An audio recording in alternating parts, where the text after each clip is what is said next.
Asterisk asterisk, the reincarnated villain's last chance, Chapter 1. The day the villain died, asterisk asterisk. The world fell silent the moment the Demon King's spear pierced his heart. Blood spilled down his torn armor as Kale Draven, the most feared villain in the Empire, collapsed to his knees. The battlefield trembled from the force of magic and steel, yet all Kale could hear was the slow echo of his own heartbeat, fading. "This isn't how it should end," Kale whispered, fingers tingling as his strength drained. "I was supposed to win. I did everything right, didn't I?" Far above him, dark clouds curled into a vortex, swallowing the sky. The Demon King's crimson eyes narrowed. "You carved your fate with your own sins, Kale Draven. Betrayal always returns home." Kale coughed, tasting metal. "Sins? No. I only wanted power because this world gave me nothing." His voice broke, desperate. "Why must I be the villain in every story?" The Demon King raised a spear again. "Because you chose hatred over hope?" The final strike fell. A sharp crack echoed through Kale's mind. The world dissolved. His vision went black. But he did not fall into death. He fell into light. A voice neither male nor female brushed against his consciousness like warm breeze on cold skin. "Kale Draven, your life has ended, but your story has not." Kale's eyes fluttered open, yet he saw no sky, only a vast glowing expanse stretching into infinity. Who's there?" His voice trembled, stripped of its usual icy control. "A soul that dies with regret cannot vanish. You sought power to escape a destiny you feared. But power without purpose becomes corruption. Your heart still clings to something." Kale clenched his fists. "Regret? Don't insult me. I regret nothing." The voice hummed. "Even now, you lie to yourself." Kale flinched. The light around him twisted, forming mirrors shimmering visions of his past. A child crying alone in a cold mansion. A boy mocked by nobles. A young man betrayed by allies he trusted.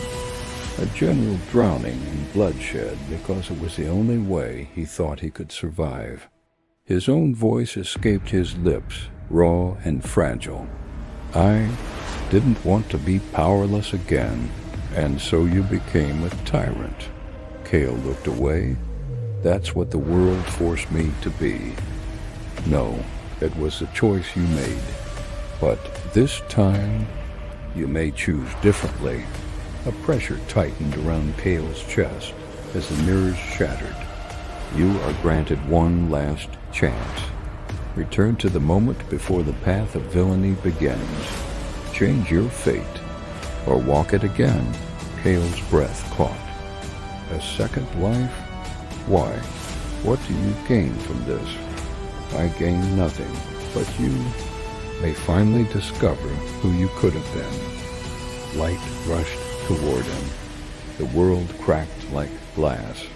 Kale gasped air, filled his lungs sharply. He opened his eyes to an ornate ceiling he hadn't seen in over a decade.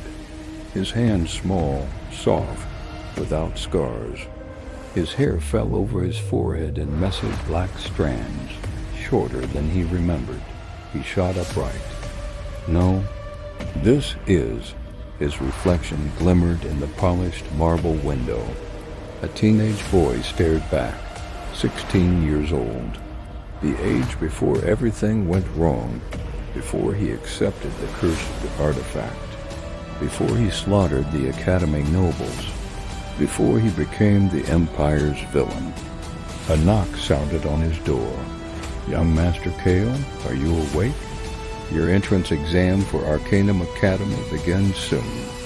It was Mara, his childhood caretaker, alive and young again.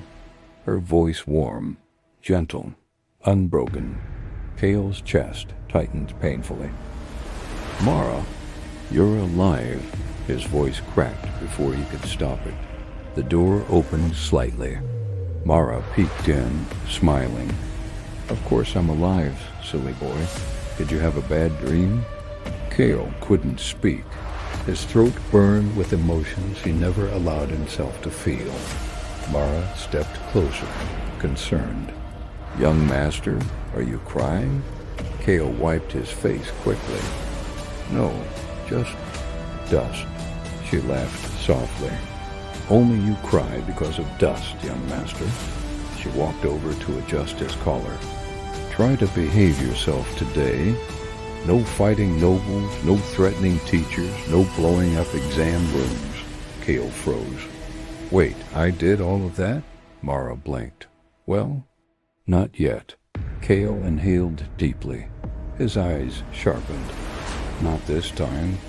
He looked at his small, unscarred hands. A second chance. A whole life reset. This time I won't walk the path of a villain. I'll rewrite everything.